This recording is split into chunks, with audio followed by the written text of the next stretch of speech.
பவளமல்லி விதை பாருங்களேன், அதுவும் டிசைனாக இருக்குது பாருங்களேன். இது வந்து ஏதோ ஒரு ட்ரையாங்கிள் மாதிரி இருக்குது பாருங்கள், ஷேப் பாருங்களேன்.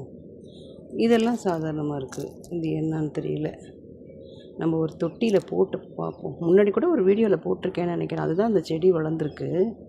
நம்ம இதை வந்து ஒரு தொட்டியில் போடுவோம், என்ன நடக்குதுன்னு பார்க்கலாம். பாருங்கள், இந்த தொட்டியில் போடலாம். இது கொஞ்சம் ஈரமாக இருக்குது மண். நம்ம அதுக்கு தேவையான ஹோல்ஸ் பண்ணிவிட்டு போட்டு பார்க்கலாம். போட்டுட்டு காட்டுறேன். இது ரொம்ப ஆழமாக இருக்கக்கூடாதுங்க, சும்மா ஒரு 1/2 இன்ச் அளவுக்கு, அவ்வளோதான். அப்படியே வச்சுருவோம் அந்த விதையை. எப்படி வருதுன்னு பார்க்கலாம். அந்த ட்ரையாங்கிள் விதையை கூட வைக்கிறேன்.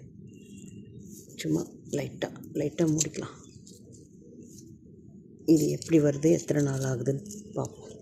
அப்சர்வ் பண்ணுவோம்.